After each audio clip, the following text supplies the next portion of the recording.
Parshat Vayakel Pekudei 5783 Yiratzon Lelimud should be Lerefuat Kol HaCholim Uvetocham Tanya Bat Hoda Margalit Yosef Yair Ben Aviv Achava Harav Sivan Ben Sima Betoch Kol Shar Cholei Israel. The opening question for Parshat Vayakel Pekudei is, what does it mean to truly believe in a person? To introduce this question, there was a story that happened this week, that there was a parent of a child.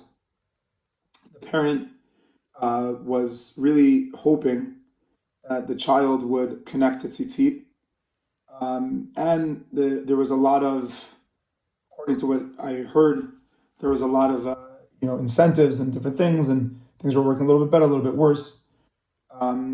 And then at some point, there was a decision to give a little bit of a reprimanding session of saying that, if you don't wear tzitzit, then you have to give, something like, I don't know, that was $1 to tzedakah. So obviously at the moment it was very frustrating.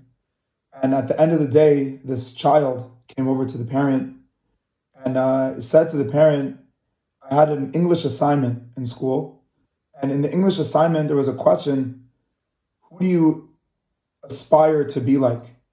And there he wrote the answer, I aspire to be like my parent who did not give up on me even though I was struggling with tzitzit. That was a huge, huge sheer for Vayakel Pekudei, because the ending of Sefer Shemot is one of the most deep, unclear endings we would ever expect. The Jewish people give Machzit HaShekel. Every single Jew give everything. And for months, they're building the Mishkan.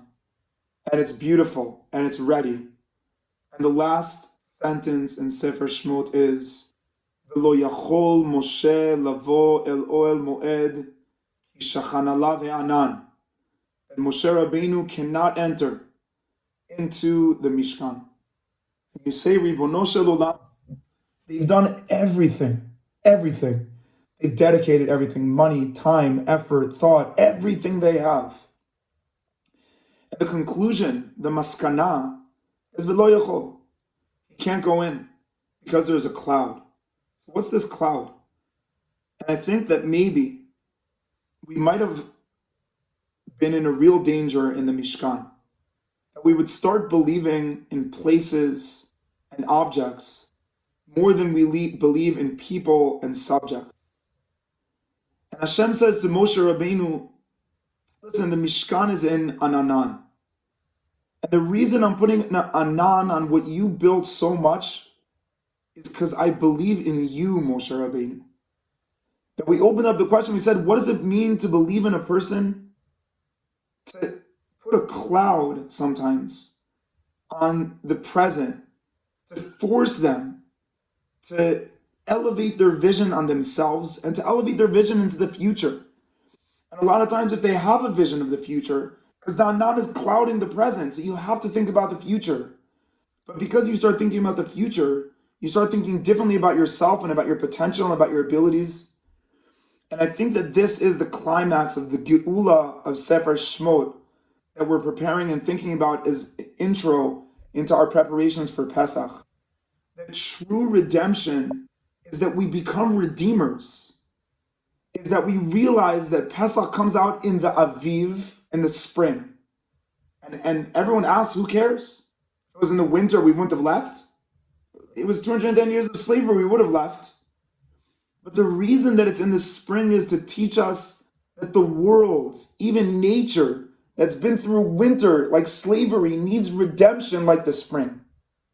And therefore saying to us when we leave Egypt, you don't need to be redeemed anymore, you need to redeem others. You need to be a redeemer. We should all have the zchut and the ability and the opportunity and the privilege to realize that when there's an Anan, a cloud, on the Mishkan that we've built, a real cloud that really makes the present extremely difficult, that it does two things. that it makes us excited to envision the future.